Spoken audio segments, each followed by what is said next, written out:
Welcome everyone. Hope you guys are doing well today. We have another Yandere entry. I am so excited for this one. I saw the itch.io page and I read the little excerpts that the characters say. And my god, I am going to have a lot of fun with this one. We always can use more yanderes in our lives. I'm so happy about this game. We are playing Witchbound. This is by Purple Sugar. I have added links in my description if you guys want to check out the itch.io page. If you do end up playing the game, don't forget to comment, rate, what have you, and let the creator know how much you enjoyed it. But yeah, I'm so happy for this one. And hello, Nimby. Thank you for stopping by. Really appreciate it. I hope you're doing well today.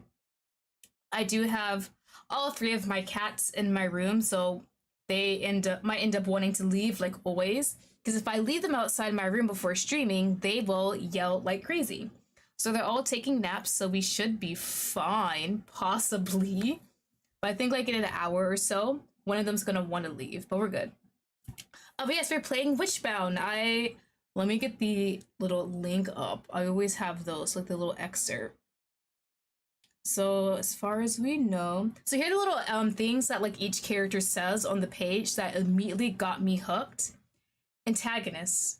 I'll wear the title proudly if it means I get to call you mine. After all, you made me this way.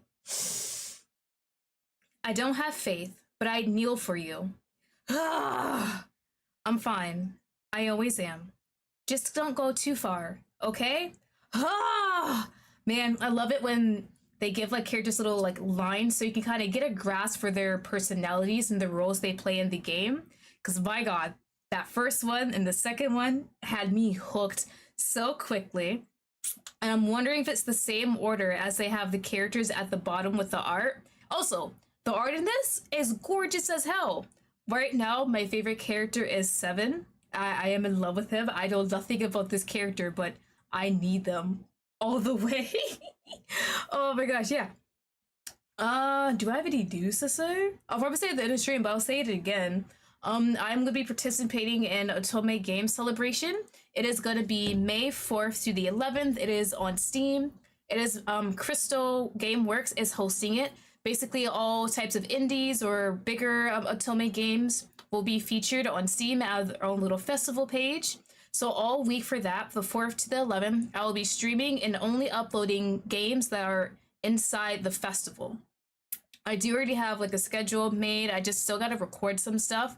But yeah, Otome games for a whole week. I hope you guys are all excited. There's a lot of different ones that I have been looking at and some I haven't heard about before, but they do look really interesting. All right, we're just gonna go ahead and get started. From what I've seen, there's only 2 chapters out so far, so this isn't a completed game yet. And it is being actively worked on. Also, cover art, pretty as hell. And I just now realized there are 2 people, like shadows running off on the side. I didn't see them before, but we're gonna go ahead. And a kitty. Also, we love black cats in this house. Ooh, okay. So episode 1, a witch. Ooh. Oh, I love the little selection thing. Okay. We're gonna be female. I don't know if there's sound because there's no music on the start screen as far as I know. Do you keep the original MC appearance? I don't mind showing it. Oh, there is sound. Okay. Darkness gives way to a gleam where trees twist into the starry sky. Oh, hold on. It's not showing an OBS. Oh no. Hold on, chat. Hold on. I might have to capture this separately. Hold on. I didn't realize. It's not showing. Like the actual text is not showing that I'm doing. Okay, hold on. Let me do it this way. Witchbound. I'll hide that. Is it gonna show now? Mute on. Oh, mother trucked. Oh, you're killing me. Okay, let's show this YouTube Studio real quick. And then I will switch it to the actual game. Oh no. Usually these things capture mode. Oh, hold on. I figured it out. I forgot. Sometimes window capture is a bit finicky. You gotta switch up the settings, but we're good. We're good now. Unfamiliar flowers pulse with a faint inner light, swaying in a subtle wind. The air carries whispers.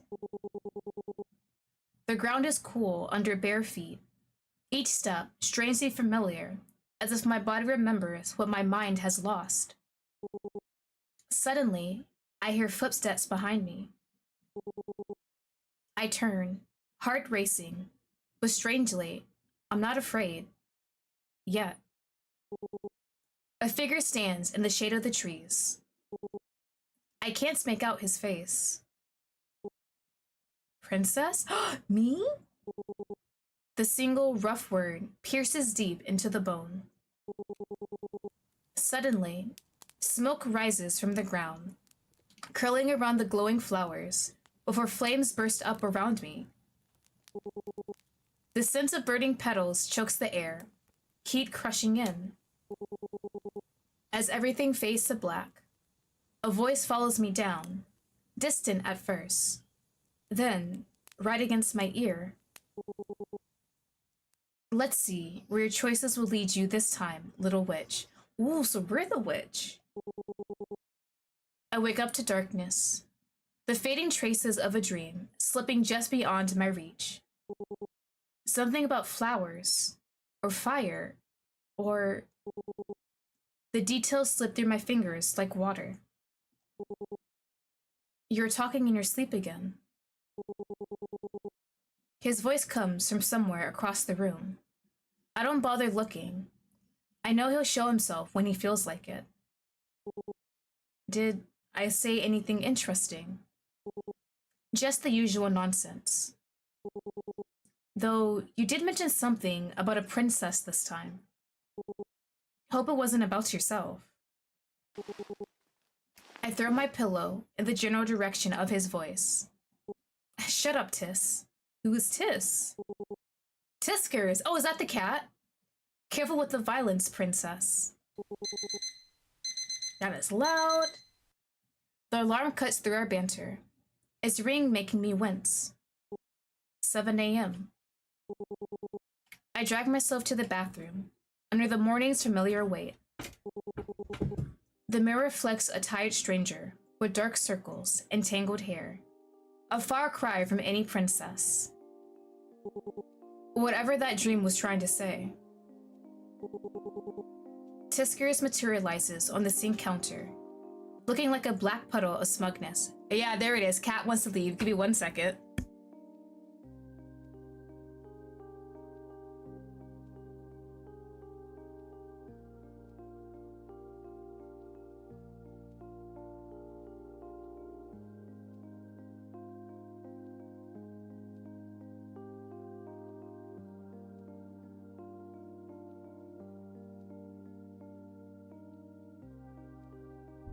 All right, I'm back. I had to let my cat out because he was clawing at the door.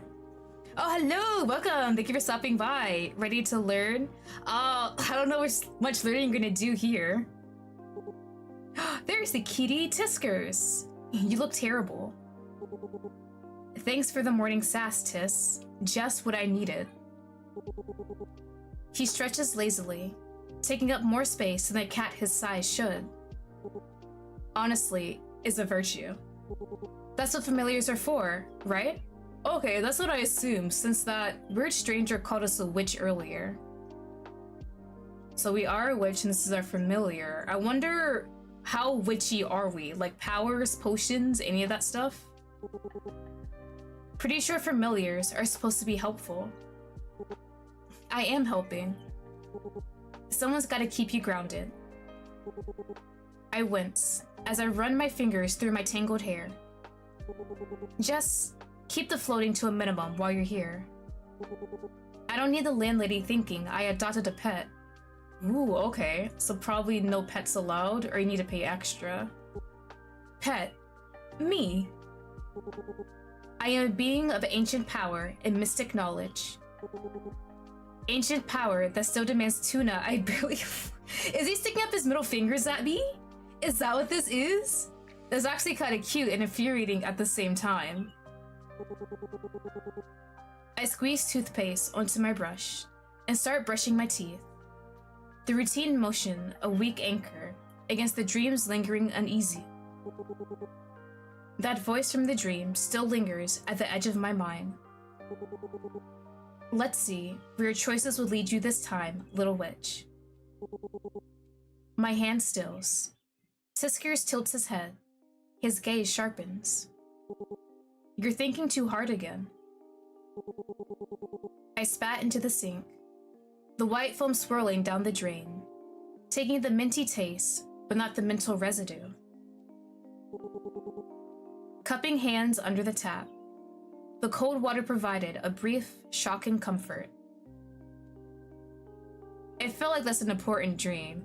We're definitely going to make that important. It felt important.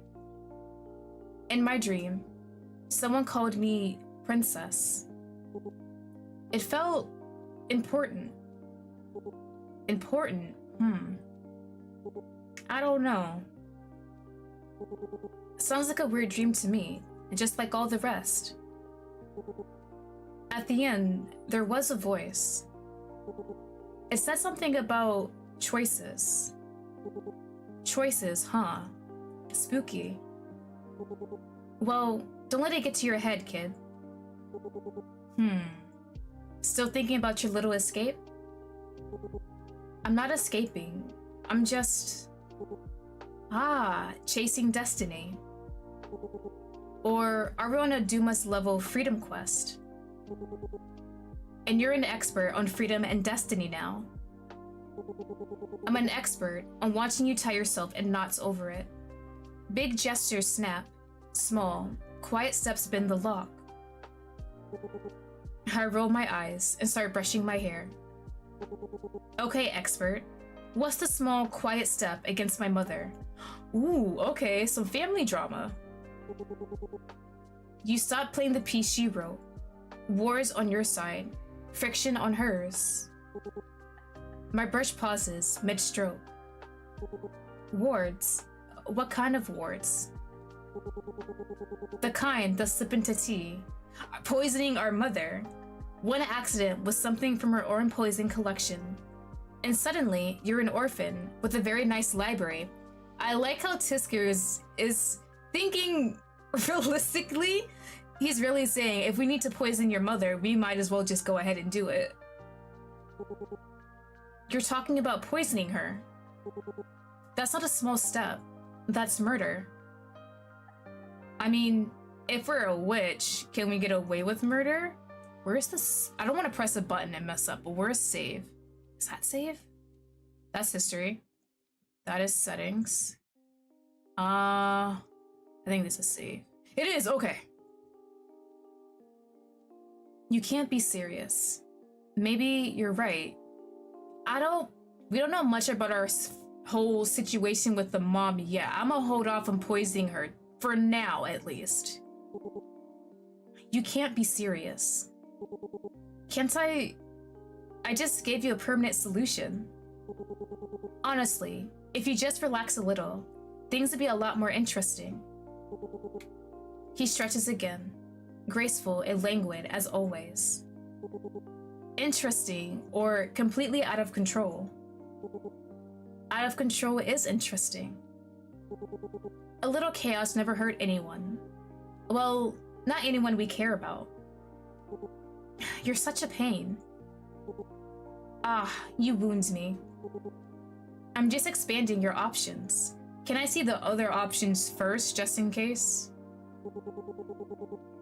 I've could have been the familiar of someone bold, thrill-seeking sorceress, causing chaos in the name of magical progress.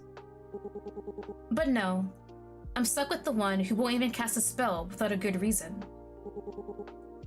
I'm starting to think you're more trouble than you're worth, Tiz. Stop being dramatic and just get ready. Yes, oh wise one. See you at the cafe. He disappears, probably off to terrorize every bird in the neighborhood. Tiskers makes it easy to forget he's a familiar, and not just some weird talking cat. I give the mirror one last look, straightening my shoulders. Alright, so I'm assuming cafe is where we're working. Oh, school, okay. The morning crowd parts around me along the hallway as I make my way to class.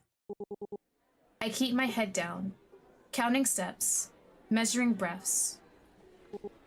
Just make it to class. That's all I need to. Do we get bullied? Are you serious? Well, well, look who it is. My shoulders tense before I even see her. The hallway falls silent. The strange kind of silence, where no one's watching, but everyone is watching. Still trying to play invisible, little mouse? Angie, do you think you're a bit old to be this bully, right? She moves closer, deliberate and slow, like a cat toying with its prey. The students press against their lockers, setting the stage without a word. Careful, Angie. If you crowd her too much, she might pass out. Oh, I am not crying in front of these women, these girls. We're in high school, I'm assuming, because of the lockers. We're gonna meet her eyes. I'm gonna stand up to you. I take a deep breath and meet Angie's gaze. For a second, her smirk slips. Oh, you didn't expect that, did you, huh? Oh, found a little backbone, have we? She laughs, sharp and grating, like the sound of glass shattering. The crowd shifts, the murmur of voices swelling as eyes press in on us. That's new. What's next? Is she gonna start talking back? She takes a slow step closer, her polished boots clicking against the tile, like a metronome counting down. Careful. Staring too long might give people the wrong idea. She tilts her head, her chocolate hair catching the light, but her eyes burn, shimmering with fury that makes my throat go dry. She's angry. The tension feels like a wire pulled too tight, one snap away from breaking. Somewhere in the back, someone stifles a laugh. Who? Who laughed? You really think you can just walk around here like nothing's wrong? What did we do? Her hand moves fast, the strap of my bag catching on her perfectly manicured nails. One sharp tug, and my books hit the floor, scattering like fallen leaves. So clumsy. Her gaze flicks over me, her lips curling faintly. Honestly, does anyone even notice she's around here? Her 2-month vanishing act last year, the most noticeable thing she's ever done. Ooh, okay. We left for 2 months for some reason.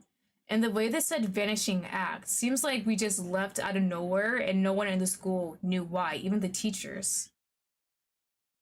Ooh, yeah, ain't no way I'm gonna stay silent with this lady. We're going to. I take a steadying breath, crouching to gather the scattered books. Angie looms over me, her shadow stretching across the floor like a taunt. My fingers slide over the familiar worn edges of my notebooks. Standing slowly, I meet her gaze. It's called minding my own business. Try it sometime. For a moment, surprise flickers across Angie's face before it hardens into a tight-lipped smile. You think you're clever, don't you? Acting like you're above it all. If you say so. She steps forward, and her boot slams down on my chemistry notebook. Are you gonna get me a new one? They're pretty cheap. You can afford it, right? The crack of the impact echoes in the hall. My stomach clenches as I watch the pages crumple beneath her heel. As dramatic as ever. You really don't know when to stop embarrassing yourself, do you? Playing dumb won't save you. You know exactly why this is happening. What did we do? Her clothes are so cheap. I could never wear something like that. Could you ever pull it off? I hope you're not waiting for someone to save you. I'm going to make sure you remember exactly where you belong. Welcome back. Oh, is this the first day back after the 2-month disappearing act then? She straightens up, and the two of them walk away, their laughter echoing. Bro, how sad you gotta be to bully someone like that. I gather my last notebook. The boot prints a dark stain on the cover. The crowd disperses. Some look away, while others stare. Their pity is its own kind of humiliation. Here's the thing about Angie. She really thinks she's the hero of this story. I make it to my classroom without anything else happening. I sit alone near the back, hoping no one will notice me. The teacher keeps talking about some old piece of history. My desk is close to the window, far from the faint outline of a former student seated in front of me. His hand raised, as if waiting to answer a question that was asked decades ago. Ghost? Yep, okay, is that a ghost? Oh, okay, which powers we can see ghosts/spirits? His figure shimmers slightly, frozen in the endless loop. Most of them are like this, searching for something they can't find for decades. Do I want to look closer at the ghost? I'll look closer. Leo was the kid who aced history, but couldn't talk to people. Glasses, thrift store shoes, weirdly nice. He had a crush on this one girl, who was actually decent to him. So when he found a note in her handwriting, asking to meet him in the history wing, he went. Meet me in the history wing after class. Oh no, is this a front of him getting bullied? Like she wrote this note as a joke and then like some jocks are gonna bully this poor guy? Maybe he thought it's his movie moment, that his hard work paid off, and he might actually have something good for once. But it was her boyfriend, the quarterback, and his friends. Their prank was just some shoves and punches to make him know his place. I like the visual of the bullies with the X's over their eyes. Just enough to make him cry. They didn't know about his heart condition, the pills he was supposed to take. By the time they stopped laughing, he was on the ground, and he wasn't getting up. His ghost is still here. You can see him with his arm raised, like he's about to wave. Some rumors say people might see him late in the autumn evenings. They say he's still trying to answer a question in class, or some nerd shit. I doubt it. Maybe he's waiting to be chosen for once, even in his afterlife. Don't look this way, though. Or maybe I'm making it too romantic, and he's fishing for anyone to notice him. We are. You'd be surprised how many innocent-looking ghosts are actually full of resentment and fishing for victims in weird ways. Either way, I would not want to find out. He's harmless otherwise. If I look close enough, he's kind of charming in a sad way, forgotten library book sort of way. The seat he's in is not his place or anything, if I remember right. He only appears if there is an empty seat in the front row. I wonder why. Don't look! Oh yeah! Hey, he doesn't look that bad though. I know we're talking about vengeful spirits, but he looks pretty nice. The bell rings, jolting me back, and I'm the first one up. I grab my bag and head straight for the door. Will he follow, or is he gonna stay? I'd never been so grateful for the end of class. Ducking into the library, I found a table tucked away in the history section and sank into the chair, the day's tension finally starting to fade. Hey, is that the ghost? It is. A soft, staticky voice whispers right into my ear. My blood runs cold. I freeze, every muscle aching to move, but my body won't listen. My eyes stay locked on a shelf labeled Ancient Civilizations. Hello? Hey, you, the quiet girl in the back. An eye twitch is the only sign I give. I slowly pull a random notebook from my bag and open it, pretending to read with intense focus. You're looking at me. In class. I saw you. A faint cold spot forms beside my shoulder. He's leaning in. You see me, don't you? Most people don't. My fingers tremble as I turn a page with a loud rustle. Anything to pretend I'm still in control. Community work tomorrow. Huh, lucky me. The cold spot at my shoulder spreads. A patch of winter refusing to fade. Okay, I get it. The strong, silent treatment. Very mysterious. A faint smell of ozone tickles my nose, and I hold my breath. Witchy! He is suddenly right in front of my face. So close, I can see the dead white veil across his eyes. Very giant glasses, and his eyes feel really large too. It's kind of unnerving a bit. Keep ignoring me, and I'll kiss you. Alright? I refuse to even blink. It's a battle of wills now. He's just trying to get a rise out of me. You don't mind, do you? Since you don't see me anyway. Damn it. He's actually getting closer. Oh! Huh! The whole personality he's showing here is a bit different from the story MC was telling us, right? Come on, baby. Give up. Okay. His lips are so close. I can feel the chill of them on my own. My mind screamed. A rush of panic about spiritual possession and the sheer, unacceptable weirdness of it all. Continuing to ignore him seems to guarantee he'll just keep harassing me. Ugh, do I want to continue to ignore him? But slapping him? That's like, are there other people near me? Because that would be weird, right? And I don't want to anger him. What happens if I continue to ignore? The cold intensifies, gathering in one spot. I squeeze my eyes shut, bracing for something awful. Instead, a quick, soft touch of chill brushes my cheek. The faint moi that follows is so absurdly gentle it barely registers.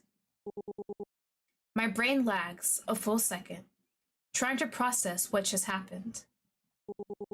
It's so sudden, so childish, and non-threatening that my hard-earned composure just cracks.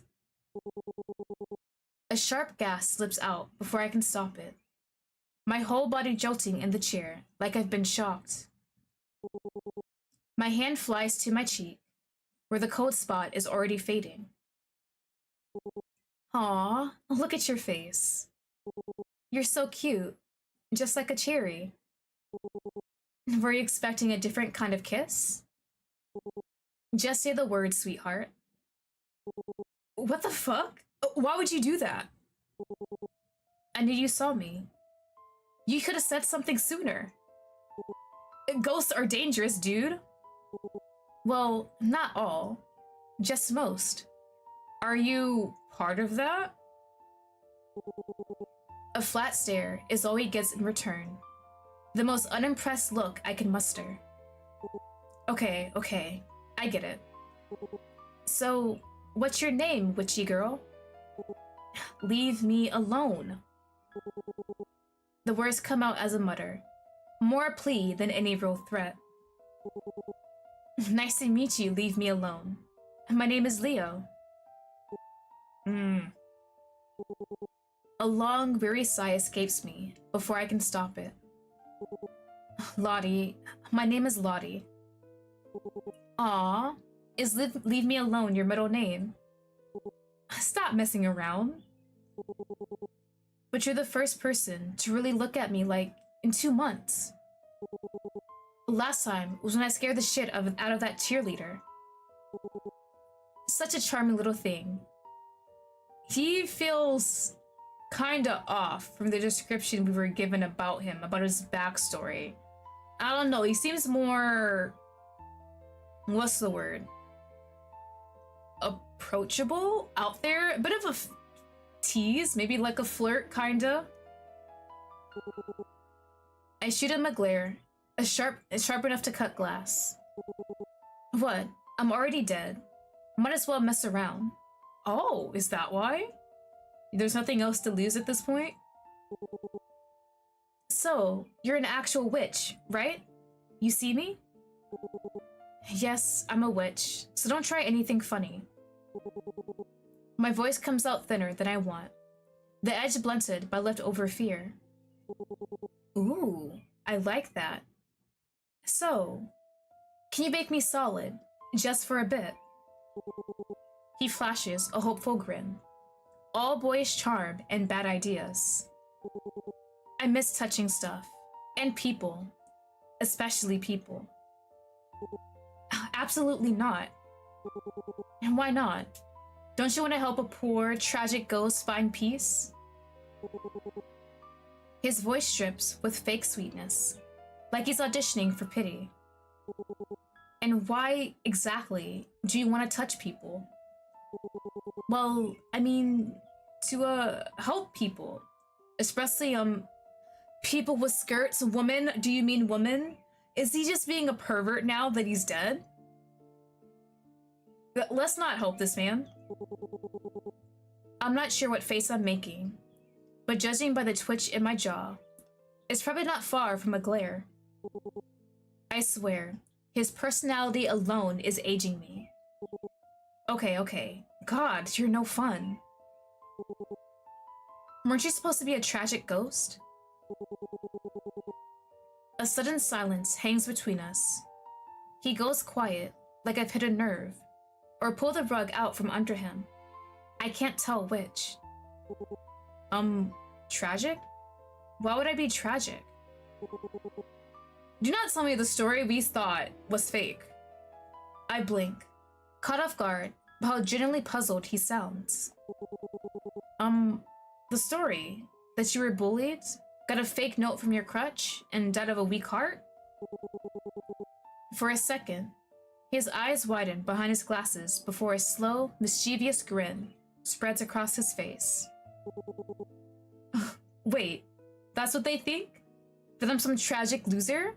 Was this man actually a big-ass flirt? He leans in again, his voice dropping to a conspiratorial whisper. The girl wasn't a girl my age. She was my history teacher! Jesus Christ! Bro, what do you mean? What else did they get wrong about the story? With you know. Oh my god, who is this?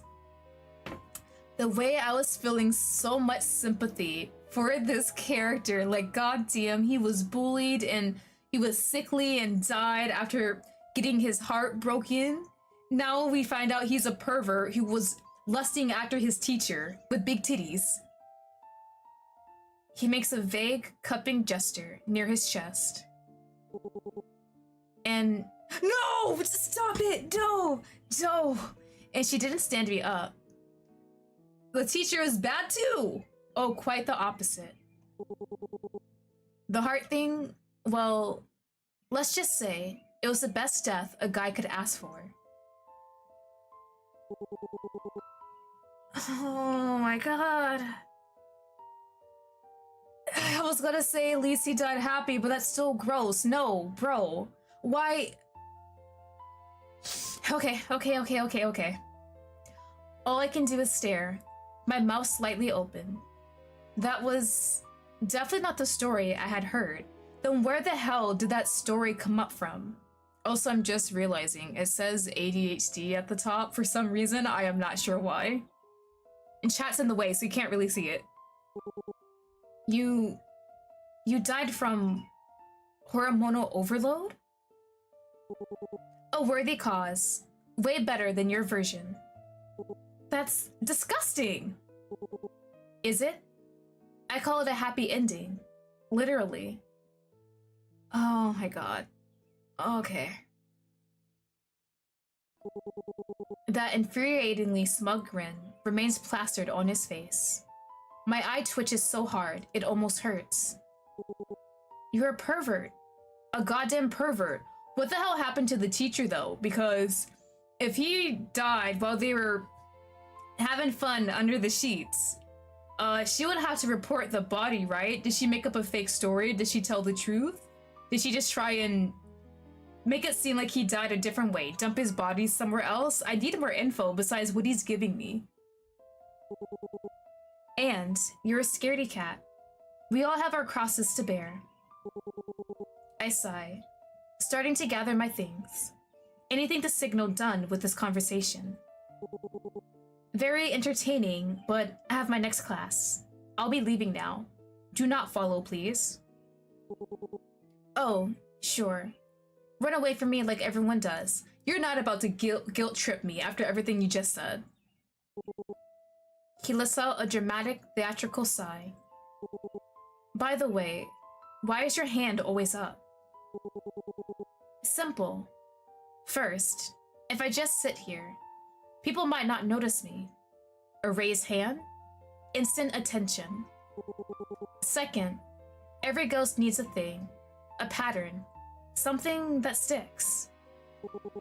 Like the girl from The Ring. Climb out of the TV, freak people out, boom, instant recognition. Makes it easier to mess with people.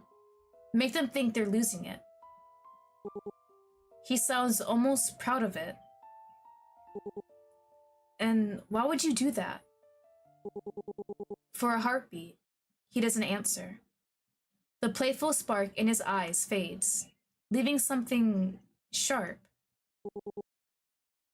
You're surprisingly stupid for a witch, thank you, I guess. The air thickens, heavy and wrong. I don't even realize I'm backing away until I'm halfway to the door, moving faster than I intended. We just left him? Okay, I was kind of preparing for a jump scare. But yeah, Leo is not as tragic as we assumed. He was lusting after a teacher, and for some wild reason, the teacher reciprocated those feelings. They had some fun under the sheets, I guess, and Leo died from hormonal overload. He was enjoying himself so well. Oh my god. But for some reason, they have this whole weird story of him being told to meet up a girl he likes. She is a prank with her boyfriend who's a quarterback and all his football buddies. They beat on him and then he dies of like a heart attack. So I'm wondering if the rumor was set up to try and cover for the teacher, maybe? Maybe the school didn't want to have that whole history about the teacher sleeping with the student and the student died. Something like that. But yeah, very weird, and we do not trust this guy. If I see him again, oh, we can't ignore him again. He knows we can see him too. So I don't know. We're definitely gonna have to try and avoid him. The final bell rings, and I'm out the door before the sound fades. The afternoon sun feels too bright and warm, completely out of place with the day I've had. I glance at my watch. There's just enough time to catch the bus to work. On the ride, I lean against the cool glass, watching the city blur past in streaks of color and sound. The cafe isn't far, but it feels like another world compared to the cold atmosphere of my school. Stepping off the bus, I take a deep breath. The air smells faintly of coffee, warm and grounding. The small space greets me with its usual quiet charm. My fingers trail lightly along the counter as I walk toward the back. A wilting fern on the counter catches my eye. We're going to touch it. I reach out, brushing its leaves. Under my touch, the plant's leaves seem to lift as if waking up. At least you don't mind having me around. The plant feels warm, alive beneath my fingers. I let my hand linger for a moment before pulling away. I slip into the back to change into my uniform. The familiar routine calms me. The hum of the coffee machines, the clatter of cups, and the quiet murmur of voices helps me relax. I'm smoothing down my apron when I hear a familiar voice. Ah, Lottie, you look drained. Tiskers, hello! How's the school treating you? Same old teenage drama. Hey, Tis. Yeah, it's definitely the same. Those girls won't leave me alone until the end.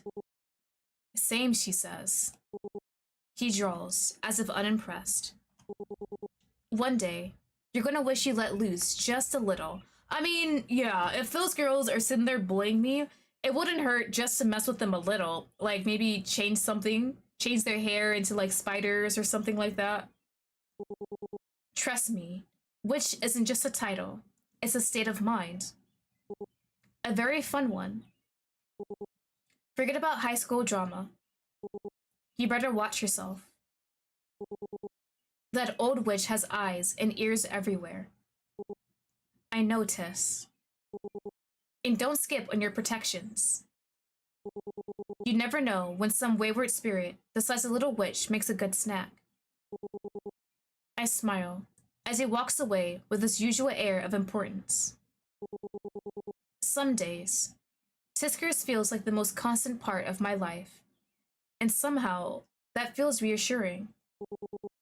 Grabbing a notepad and pen, I step out to take orders. The evening passes in a steady rhythm. Scribbled request, quiet conversations, and the faint hiss of milk steaming. Every so often, my eyes drift to the window, where the sky deepens into twilight and the streetlights flicker on. Outside, the world feels distant, like it's just on the other side of a veil. For a moment, my thoughts wander. What would it be like to just walk away? To leave it all behind and start fresh somewhere no one knows me? But the thought fades almost as quickly as it comes. I sigh, turning back to the counter. The espresso machine hums, filling the air with the warm, grounding smell of coffee. I glance over at Tiskers, who's already laying in his usual spot by the window, pretending to be just a cute, lazy cat. I envy how easy it is for him to be normal. Even with his air of importance, he seems pretty silly. Though, you never know if he's having fun or playing with people around him, including me. I wonder if I'll ever figure it out. A shadow crosses the room, pulling me from my thoughts. I look up to see a new face, someone who looks out of place here. He's tall, dressed in sporty clothes, with red dyed hair. That's it, that's him! That's the one I bet you said it! That's him, that's Sevin! That's best boy! The natural blonde roots stretch far, almost halfway down, like it's been a while since he last bothered to touch it up. A few piercings glint as he moves, giving him a certain rebel vibe. He stands out for sure. He scans the room before choosing a seat by the window, away from the few other customers. My first instinct is to avoid him, but I can't ignore a customer. And he's already noticed me. Hey, buddy, hi, I love you. I grab my notepad and walk over, slipping into my usual routine. Hi, what can I get for you? He looks up, and his eyes lock on mine. His eyes are sharp, and there's something searching in them. It catches me off guard, and for a moment, I feel exposed. The silence stretches, just long enough to make me uneasy. Is everything alright? My voice wavers slightly, and I mentally cringe. Why is he looking at me like that? Do I look weird? Just a black coffee. Thanks. His voice is low and rough around the edges. Alright, nothing bad. I nod, already turning to leave, but his next words stop me in my tracks. Have we met somewhere? Honestly, I think I would have remembered you. I don't think we have. Maybe?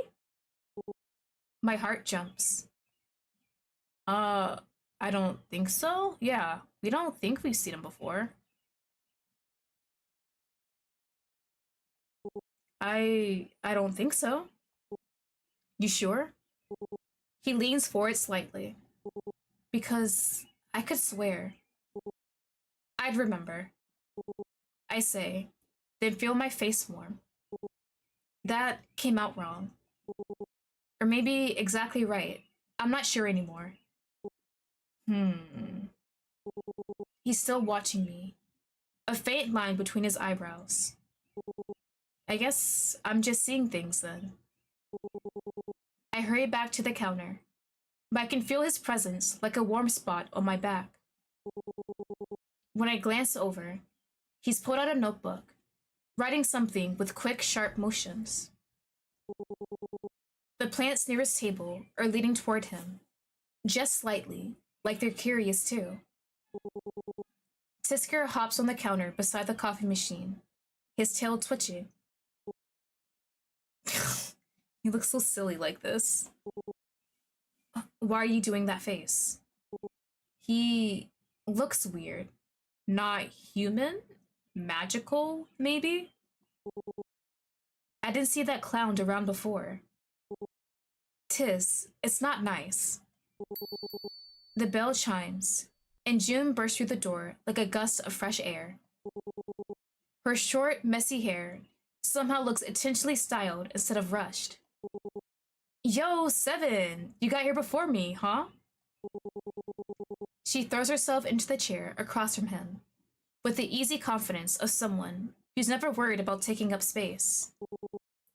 I find myself envying that sometimes. Lottie, help me out here. Iced coffee? I'm dead after practice. Coming right up. As I start preparing the drinks, Tiskers is still on the counter beside me.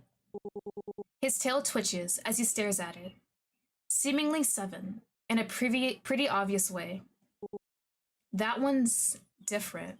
Pre-register sign whisper day. Yes, hello Emily, welcome, welcome. Yes, I did so, I believe, this morning. I do want to make a video of me reacting to like the whole trailer they release and the characters and stuff like that. And hopefully that can be released before Tomoe's Game Celebration, but I'm very excited for it. You say that about everyone.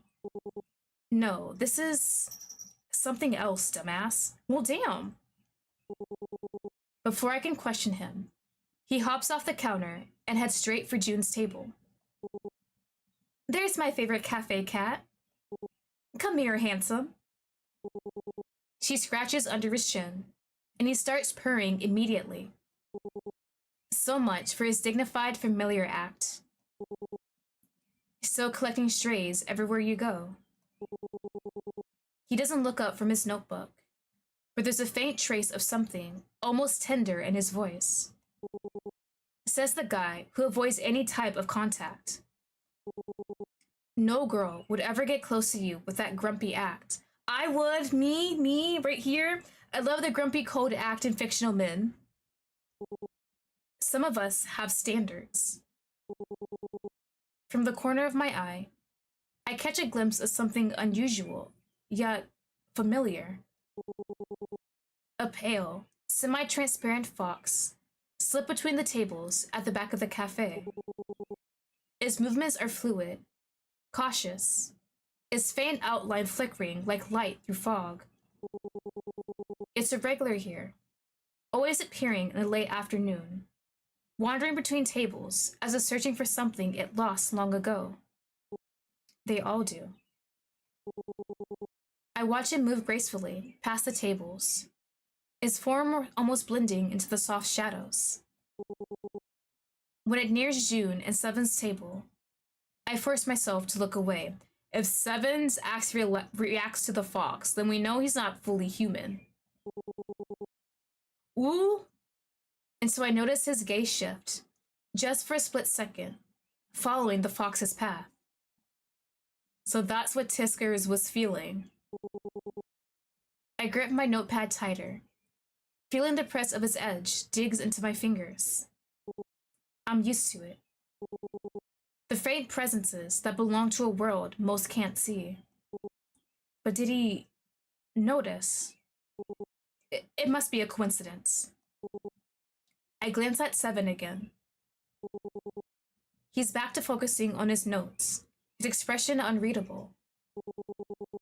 Shaking off the thought, I bring their drinks to the table, setting them down with a polite smile. Thanks, Lottie. Hey, we should hang out sometime. I know this great place downtown. I'm kind of busy lately. Aw, you're always busy. June, she's working. Stop being such a mood killer. She turns back to me. Oh, I didn't introduce you to. Seven's one of my closest friends. It's nice to meet you. My name is Lottie. Something flickers across Seven's face when our eyes meet. The same strange deja vu feeling hits me again. Sevin gives a short nod. Same. His voice is flat, reserved. Wow, Sevin. You're really selling yourself here. She's working. She doesn't need a full biography.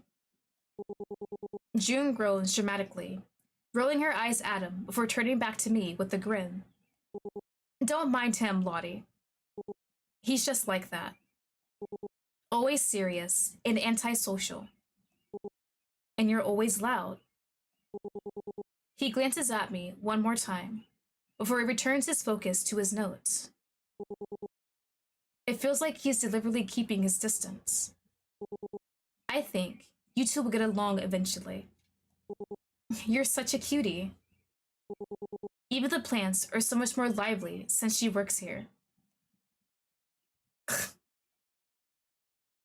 I'm just overflowing with charm. Oh, absolutely. I'm just overflowing with charm. See? This is why I like you, Lottie. You're adorable. Sevin raises an eyebrow, leaning back slightly, his lips twitching into a faint smirk. His gaze lingers on a moment too long. Adorable, huh? You think she needs the ego boost? Yes, please boost all of my ego, compliment me like crazy? I blink, unsure if I should laugh or roll my eyes. The way he's looking makes my stomach do an odd little flip. Oh, I'm not sure my ego can take it. I already get compliments from the plants. And don't say that. June gasps, clutching her chest like I wounded her. Plants love you, Lottie.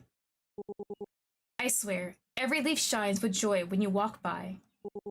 You're basically a Disney princess. Sevin snorts, the sound low and amused. Disney princess, huh? Who am I then? The villain? Please. You're more like the reluctant sidekick. I can't help but chuckle at the image. Sevin shifts, crossing his arms with exaggerated indifference. Ganging up on me already. Great. It's a cute little friend group. I'm kind of liking it so far. We don't really know Sevin well, Well, looks like he's not a bad person. Oh, please. This pose here, when he does it, bro looks so dramatic, like he's posing for a magazine, and I love it. Don't get jealous. Anyway, she leans in toward me, her voice dropping to a conspiratorial whisper. Don't let him fool you. Deep down, he's a softie. Loves animals, plays the guitar, even rescues kittens. Kittens? I glance at Sevin, suddenly seeing him in a different light. Sevin sighs, rubbing the back of his neck. That was one time. One time. You built that stray shelter. A whole shelter? Impressive. Not really a villain after all. Sevin shrugs, feigning disinterest.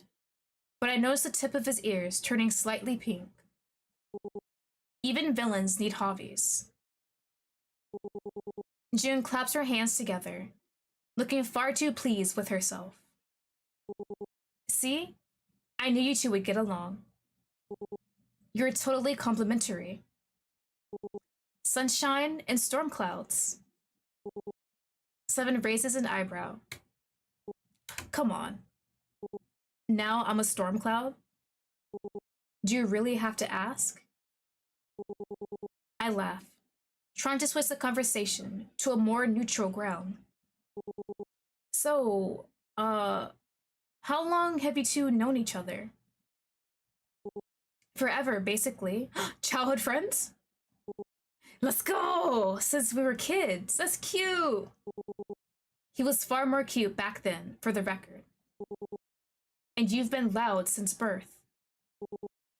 You're too obvious in your motives. Step back a little. Come on. I have your best interest.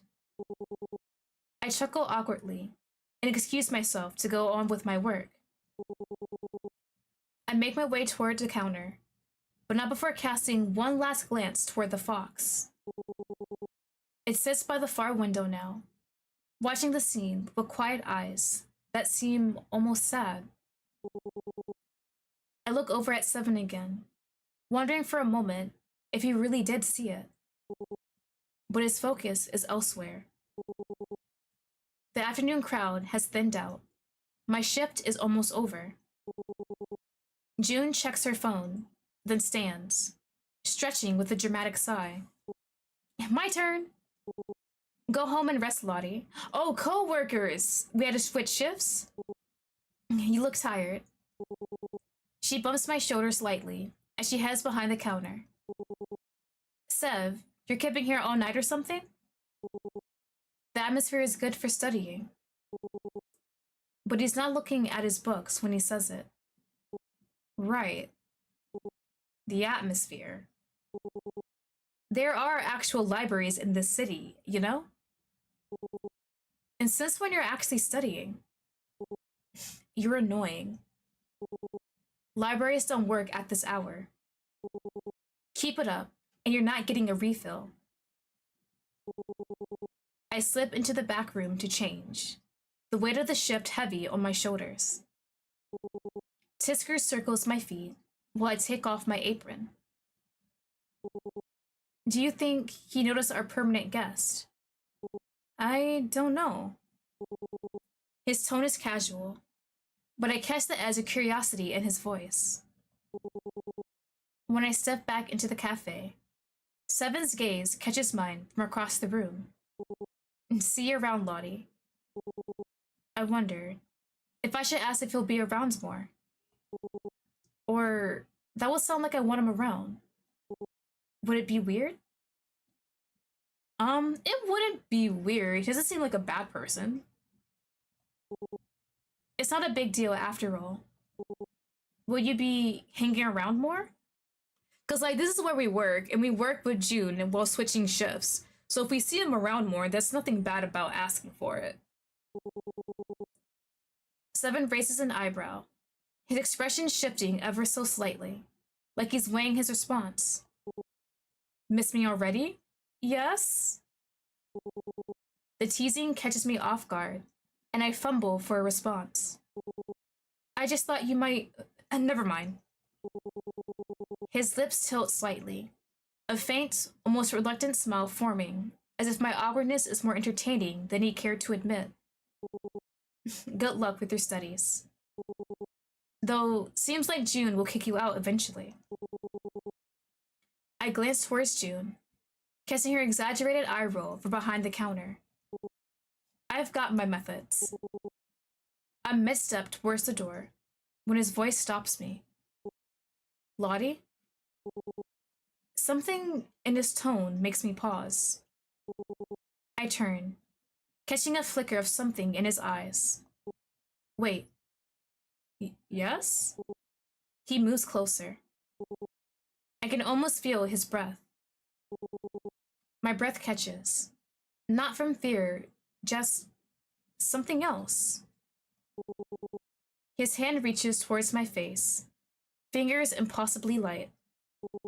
For a moment, I'm frozen. His fingertips brush my cheekbone, barely touching. What are we doing here? A fallen... Really? For a fallen eyelash? Who does that to a person they barely know, though? Nah, you're doing that for a reason, right? The cafe seems to freeze around us. June's distant movement, Tisker's silent watch, the afternoon light. Oh. I can feel the blush spreading, betraying every subtle emotion I'm trying to hide. Without another word, I duck my head and practically stumble through the door, the cafe's bell chiming my retreat. Be careful on your way home. His words follow me out, quiet, but somehow heavy. My feet move automatically down the familiar sidewalk, but my mind stays behind. His fingertips against my skin, the careful precision of his movements. I press my fingers to the spot he touched, the warmth still lingering. The rational part of my mind tries to brush it off as mere politeness. My cheeks are still burning, and I'm oddly grateful for the cool autumn air against my skin. Sevin's voice still follows me out into the evening air like a distant memory. The cafe fades into the background. Tiskers reappears beside me, as usual, knowing that no one is there to see his sudden appearance. That boy, you should be careful. I thought you were done giving cryptic warnings. You're repeating yourself. You have an awful habit of ignoring me. I'm just keeping an eye out. You attract trouble like a magnet. And you're insufferable. And you're the damn middle fingers, bro, stop it. Coincidence? Don't tell me that punk is your type. Yes, he is, Tiskers. Are you disappointed? Tis. He's just June's friend and my future husband. Don't make it weird. But even as I say it, I can't shake the feeling that Sevin might not be someone I should easily ignore. Alright, are we home? The walk home feels endless. My feet drag against the pavement, every step heavier than the last. The streetlights are just starting to flicker on when I finally reach my door. I reach for my keys automatically, hand diving into my bag. Nothing. Did we leave our keys? My stomach sinks. Where are our keys? No, no, no. I dump everything onto the ground, paper scattering in the evening breeze. My hands shake as I dig through every pocket, pushing aside receipts and crumpled notes, desperation making my movements frantic. They have to be somewhere. But they're not. The memory suddenly hits me. Do not tell me our keys are back at school. It's been hours. Oh my god. My books scattered across the hallway floor, Angie's laughter echoing off the lockers. The keys must have fallen then. My legs give out, and I slide down against the door, almost defeated. The rough wood catching at my sweater. The tears come out, hot and fast now, blurring the world around me. You're just not fit for it, and it will never be. Her voice echoes in my head, so clear, it feels like she's standing right here. That same smug certainty that used to make me feel so small. I press my palms against my eyes, trying to push the memory away, but it clings to me like smoke. Maybe she's right. Maybe I'm just fooling myself. The first drops of rain hit my shoulders, because of course it would rain now. A bitter laugh escapes my throat. Perfect. Just perfect. Footsteps approach, soft against the wet pavement. I don't look up. I can't bear to have anyone see me like this. Are you okay? The voice sounds gentle, concerned.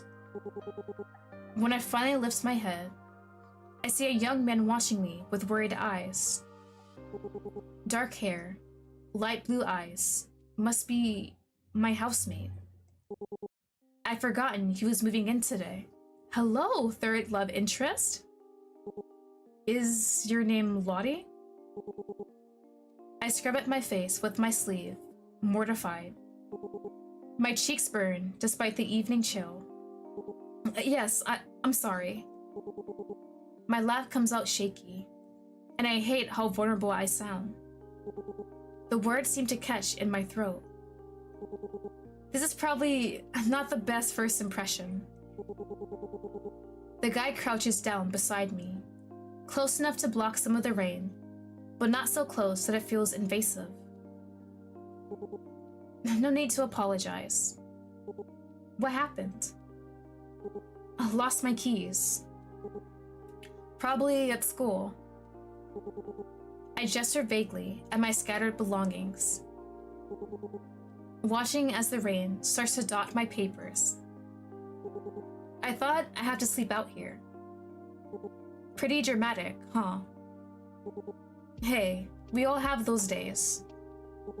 His smile is warm, genuine. Come on. Let me help you pick these up at least. He moves carefully, gathering my stuff, with a gentleness that almost seems surprising.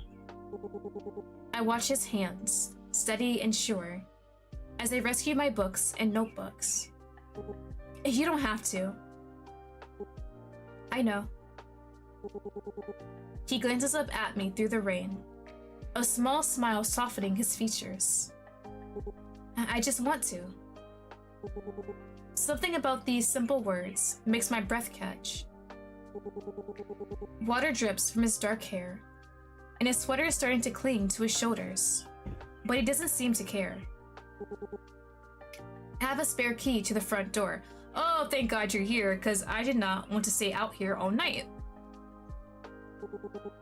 At least you won't have to sleep in the rain. He stands and offers me his hand. I hesitate for just a second, before sliding my palm against his. His grip is warm despite the chill, and he pulls me up with careful strength. My legs feel steadier than I expected. How about some tea? You look like you could use a warm drink. For the first time today, something in my chest loosens. That would be really nice. Thank you. Damien. You can call me Damien. Thank you, Damien. I follow him into the kitchen. Try not to feel like an intruder in what's apparently now our shared space. Oh, okay. I wasn't sure how that would work out when you said a housemate. Well, okay. So I'm assuming it's like renting a room in a house. So they all share like the kitchen, the living room, and stuff like that. Just have their own separate rooms. For someone who just moved in, he acts like this place has been his forever. Make yourself comfortable. I'll get the tea started. The familiar domestic sounds of kettle filling and cups clinking fills the silence.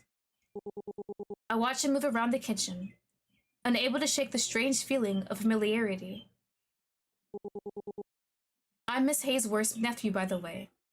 Though you've probably heard. Oh, I don't remember hearing that. Yes, she mentioned you were going to move in. I just forgot. I sink into the couch, feeling the day's weight settle over me. The plants scattered around the room seemed to perk up at my presence, their leaves rustling softly. I should apologize again for all of that. Not exactly how I planned to meet my new neighbor. His laugh echoes through the room, warm and rich. Please, if anything, I got to play knight in shining armor. Great for the ego. He hands me a steaming cup, and I noticed his eyes catch on the bruises dotting my hands. I quickly curl them around the warm ceramic. Should I avoid the topic? I feel like I could be honest with him, but I just met him. It was giving me the option. Definitely gonna go ahead and be honest. I wanna see his reaction. Let's just say it hasn't been my best day. By far. The words slip out, more vulnerable than I intended. My fingers trace nervous patterns around the teacup. I expect Damien to push. Instead, something unexpected happens. He settles into the armchair across from me, his own cup between his palms. You know what's good about bad days? He takes a slow sip of his tea, giving me time to breathe. They end. This is so cheesy, bro, but thank you for trying to cheer me up. I blink, caught off guard by how plain it sounds. A small laugh escapes me before I can stop it. That's fair. Like how the best thing about prison is that you get out eventually. The words hang in the air for a moment, and my cheeks feel uncomfortably warm. Sorry, I didn't mean to. You're right. Unless it's a life sentence. But hey, what doesn't kill you makes you stronger, they say. Annoyingly simple, huh? He leans forward, eyes twinkling. Though technically, a lot of things that don't kill you just leave you really inconvenienced. A genuine laugh bubbles up from my chest, surprising us both. Like everyone is suddenly watching Batman and thought Joker is some peak philosophy. Damien chuckles too. Right? If we're talking about comic book villains, I'd rather go with Lex Luthor. At least he's got a decent business sense. Seriously? At least the Joker's got style. Lex Luthor just feels like corporate greed personified. Fair point. I have to admit, the Joker's got some lines that stick. I don't really watch. I watch the animated like DC movies with like Batman and the Bat Fam, but I'm not that big into it. Why so serious? That's meme gold. Don't tell me you're one of those Joker was secretly right people. Not exactly. But think about it. Why so serious? It's a jab at how we're all chained by expectations. Society's rules, responsibilities. It's like he's saying, screw it all, let the chaos in. Sometimes, embracing the chaos and having a gut laugh can be liberating. That's why he's the villain. His version of freedom is selfish, destructive. But Batman isn't perfect either. If Batman was perfect, he would have killed the Joker, right? I see a lot of that conversation. Why hasn't Batman just killed the Joker? He fights for order, but he sacrifices himself to do it. His morals are an inconvenience, even for himself, let alone people around him. If we're being real, his moral code is almost a handicap. How many lives might have been saved if he just ended the Joker the first time he escaped, right? The room is silent, except for the soft tick of a clock in the background. Do you agree, princess? That's what the person in the dream calls me. The word sends an unexpected shiver down my spine. Something stirs in the back of my mind. That damn feeling of deja vu. What did you... The house is quite lovely, isn't it? He seamlessly changes the subject. Especially the plants. They seem livelier than I expected. There's something playful in his tone that makes my stomach flip. They just need a little care now and then. I used to spend summers here as a kid. Everything feels different now. His eyes find mine. Better, actually. Do you know something I don't? Also, that is a wide V-neck on his shirt, I just realized. His smile sharpens, catching me off guard. Though, I have to admit, Aunt Liz didn't mention my new housemate would be quite so young. I focus intently on my tea, watching the ripples form as my hand trembles slightly. Oh, I'm in my final year of high school. Final year? Are you college? He says it, like he's testing the word. Most people your age are still at home, planning college applications. Ooh, okay. It's complicated back home because you don't really know the whole ordeal with their mother yet. Well, it's complicated. Complicated, huh?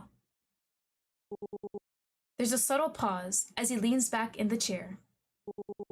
The atmosphere shifts, growing just a bit tenser. Why would that be? Damien is a nice guy, but he seems very nosy, I want to say. Like, he really wants to know a lot about us as the MC, but I feel like maybe he might be trying to overstep boundaries. I don't know if he's doing this on purpose or not, but yeah, he wants to know a lot about us, and I'm wondering if he knows about some sort of connection between us that we don't know yet, and that's why he's just being curious, or if he's just a naturally curious guy.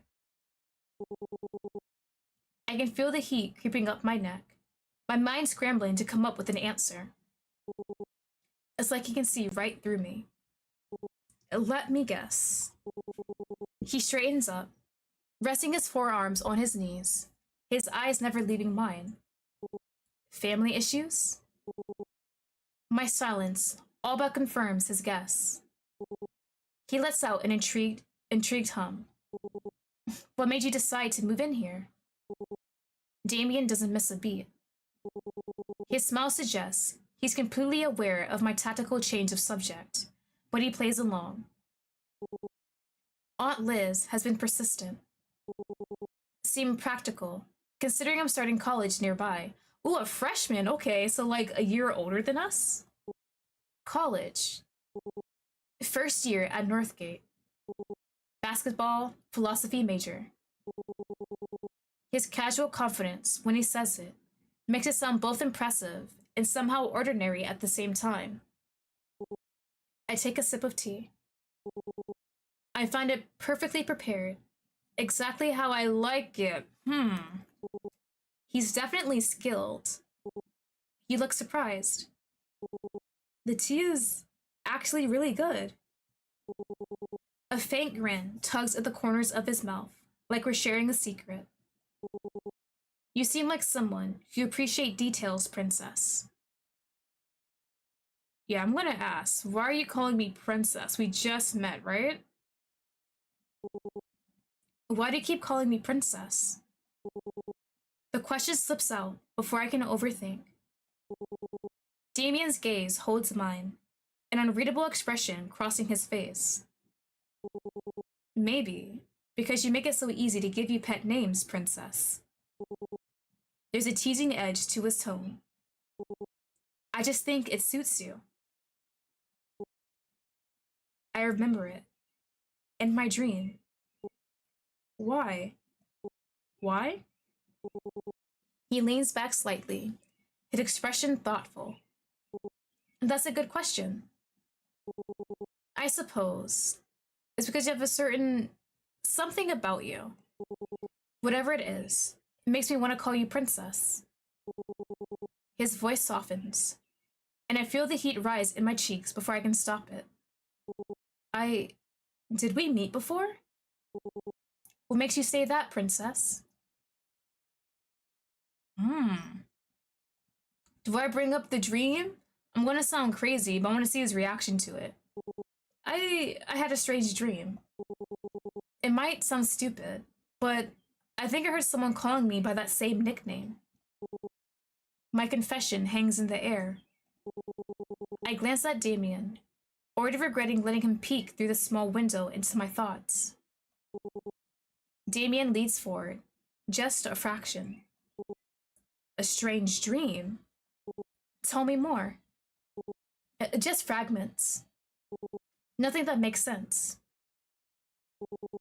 I'm trying to sound dismissive, but my voice betrays me. Dreams are a funny thing. He tilts his head slightly, his tone almost casual. Sometimes they're just noise. Other times, they can tell you more about yourself than you realize. You sound way too old for your age. I try to lighten the mood, hoping to shake the strange tension that settled between us. Maybe I do. He chuckles softly, leaning back into his chair. I set down my empty cup, suddenly aware of how late it's gotten. I I should head to my room. Thank you for everything. That's what neighbors are for. I'm just upstairs if you need anything. Day or night. Hmm. There's a strange emphasis on the last word, one that makes me shiver. He leaves me with very mixed feelings. But it must be just exaggerating. He's so nice so far. Too nice is what I want to say, honestly. Like, I understand want to be like nice and friendly and cordial with your new housemate. Somewhere you're going to be living in the same place for who knows how many years, at least 1 year. But he seems very, I don't want to say straightforward. But yeah, like I said, too nice, like very curious and stuff like that. I'm not sure if it's a good thing or a bad thing yet. We don't know much about his character so far. I close the door behind me with a soft click. Of course, Siskers is already there, sprawled across my bed like he owns the place. His tail flicks lazily, as his sharp yellow eyes track me across the room. Well, well, if it isn't my favorite witch. How is the tea time with the new roommate? I drop onto the edge of the bed, rubbing my temples. It was fine, and he lives upstairs. So he's either a housemate or a neighbor. Tisker stretches, letting out a dramatic yawn. Fine, that's it. Please, give me something to work with. I pick up a pillow and toss it. Oh my god, little round. He's a little mochi form and toss it at him. He dodges it, his smug expression unshaken. There's nothing to work with. He's just very observant and a little too good at guessing things. Observant. I think he's creepy. I wouldn't call him creepy, but okay, Tiskers. For some reason, you always end up with weirdos around. I'm an exception, since I'm not human. You think I don't know that? I take a moment to think about the day. Sevin, Damien, even June. I don't remember the last time I had to interact with so many people in 24 hours. Tisker sits up, his tail curling neatly around his paws as his tone shifts from teasing to thoughtful. Ooh, we're gonna do Sevin, because that's who I'm interested in right now. Sevin. That punk guy. With the red hair? He seems alright. He's June's childhood friend, so I guess he must be alright. I don't trust him. Why? Tiskers hops into my stomach, making himself comfortable. Because, dear human, I have an interest in your survival. And I feel constant trouble around you. They're just people, Tiskers. You're overthinking it. Am I? One calls you princess, like he knows you. And the other looks like a walking red flag. Literally. Tiskers. Relax, princess. I'm just looking out for you. You're far too trusting and clueless about relationships between humans. Why can't my life just be normal for once? Because you're a witch. Plus, normal isn't nearly as fun to watch. Despite the lightness in his words, I can't help but roll my eyes. Great. Glad my life is entertaining for you. Always, my dear. Always. Now, pet me. It's like my cats when they all come up to me and just give you that look. I demand attention. Majestic being, you're a blob. Look at you. You're a melted little blob thing. You look like you got stuck mid-roll and gave up. Tiskers narrows his eyes, but the effect is ruined by the ridiculous way his tongue pokes out just slightly, making him look silly. Your mockery doesn't work on me. Now, scratch behind the ears. You know the spot. With a sigh, I reach out and scratch the indicated spot, my fingers sinking into a soft fur. You look like you're malfunctioning. I press my thumb to my temple, trying to shake the dream from my mind, but it clings, like it's waiting for me to figure something out. Tisker's voice pulls me back. You're doing it again. The staring off into the distance thing. I glance down at him. He sprawled across my lap, one paw stretched out dramatically, his tail flickering in a lazy rhythm. I'm just thinking. Overthinking, actually. It's just that dream. You're awake now. Whatever nonsense your brain cooked up can wait. It didn't feel like nonsense. It felt real. Tisker tilts his head, studying me for a moment, for letting out a long, exaggerated sigh. Fine. If it bothers you that much, think of it this way. Dreams don't lie, but they don't hand out answers either. If it's important, you'll figure it out eventually. Either way, pet me. His paw nudges my hand as his golden eyes flutter close again. The moment feels so absurdly normal that I almost laugh. I'm so glad we have Tiskers by our side. Wait, Sevin! That damn girl. Yeah, me? You talking about me? He mutters, pushing himself up onto his elbows, hands balling into fists as he tries to steady himself. But it doesn't block out her image. The dream clings to him, refusing to fade like normal dreams should. You dreamed about me? The room is too dark to make out the time.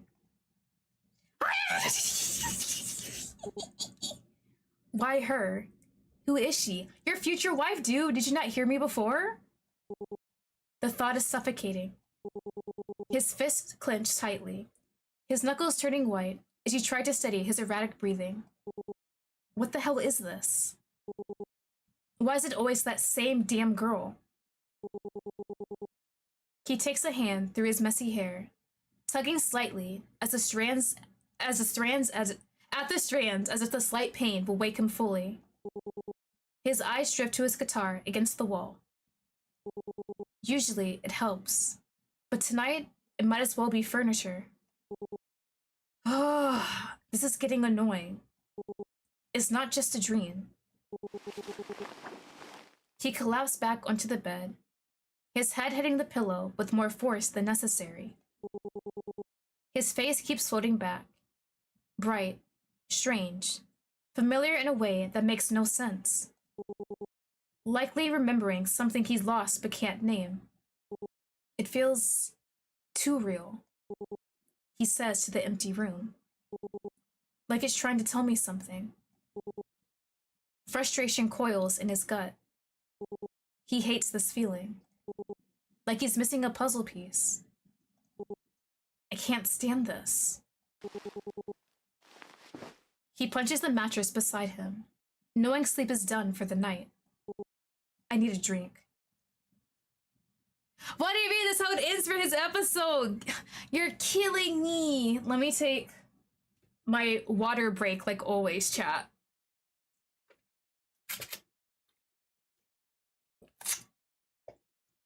Oh, wait, gallery? Ah!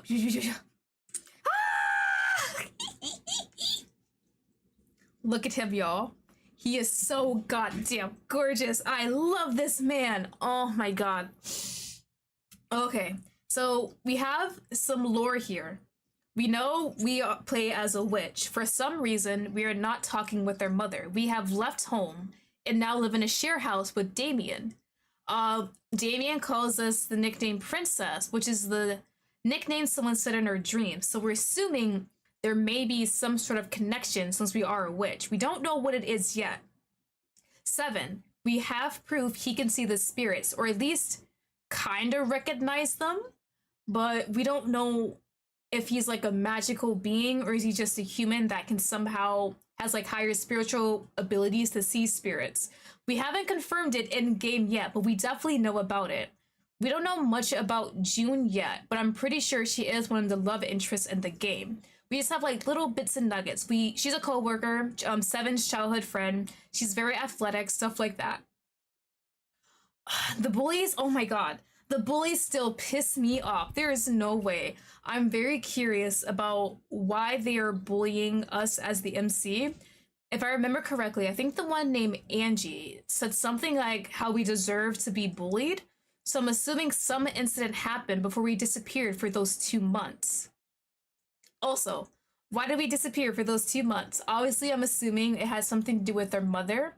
There's a lot of hidden things in here we don't know much about, but I'm really liking the little mystery that there is. It's not giving us too many answers, just the bare minimum to keep us more curious about everything else. Oh my god, but Sevin, y'all, that's best boy already.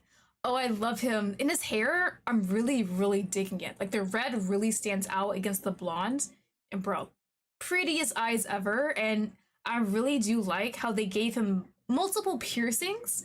I don't think I really see that a lot, especially even in like indie otome / dating visual novels. If there are more characters out there with like the facial piercing that are love interests, I might just be missing them. I might have to start a catalog because I don't see this a lot. But I had fun with the first episode. It was really good so far. There are only 2 episodes out. The next one I'll be playing on another stream. The week after next. Because next week is Otome's Game Celebration. It is being hosted by Crystal Gameworks. I did say this in the beginning of the stream, but I will reiterate what I said. So basically on Steam, Otome's Game Celebration will have its own little web page where you can see all the games that are underneath it. Anyone who applied for the game to be there will be there, and I'm very excited. There are lots of indie games, there are demos, some that are full that have been released or some that haven't been released yet. So all next week, the May 4th to the 11th, I'll be streaming and uploading videos of me playing games that are featured in the festival. So look forward to that. The whole week I have scheduled. I'm very excited. There are a lot of things I haven't heard about, but I'm very interested in. I got shown so many new titles and reached out with a lot of devs who are in the festival. So I'm very excited for that. I did make an official post on Twitter and then on YouTube. When the official festival starts, I will make another post with the link that leads to the Steam page with all the games featured. So definitely look forward to that. I'm very excited for everything. And definitely check out all the other creators who are part of it too. because there's so many games there, I can't do every single one. So definitely check out all the titles that are featured. But that is it for today. Hope you guys all enjoyed it. I had a lot of fun with this one. I will definitely be playing episode 2 the week after next if my schedule allows it. But thank you, and I'll see you guys all later. Bye bye.